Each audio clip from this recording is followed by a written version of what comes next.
And then we have this gentleman. He was not long ago in the Nellis Range in the Nevada test site north of Nellis Air Force Base, and he, next slide, was on a retrieval team.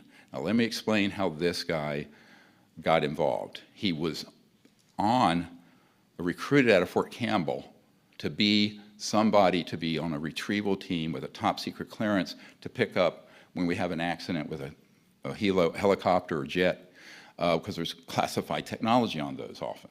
And our U2 pilot here will explain that perhaps. But the point is, he went from there, and that was preparatory to being on a retrieval team for this. So he was involved with this operation. It was a man-made, a so-called alien reproduction vehicle, it's called by some people, or AT. A lot of people just call them advanced technology. It's a euphemism.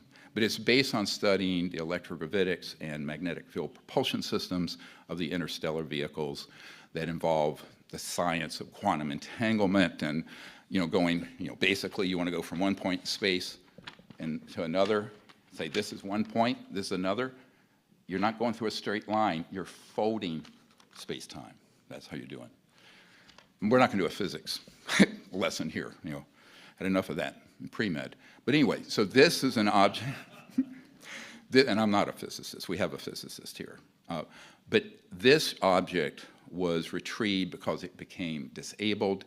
Some of these retrieval operations are not extraterrestrial, but they would like sometimes the public to think maybe it was, because the bigger secret, I will tell you right now, is not the extraterrestrial issue.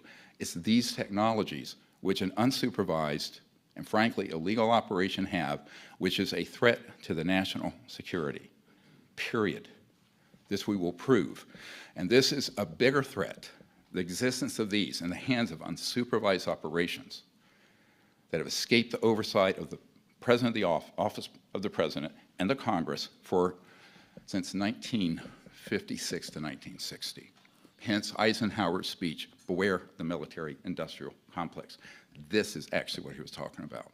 I know people who have since passed away, like our witness, Stephen Lovkin, who was at the White House with Eisenhower, who said point blank, the president lost control of these projects and that he was very upset and angry about it, but these projects became so compartmentalized that he no longer could control them. So this is one. You can see there are rivets and what have you. And we'll go through this later after our fine gentlemen and whistleblowers speak. But I want to give you this overview really quickly.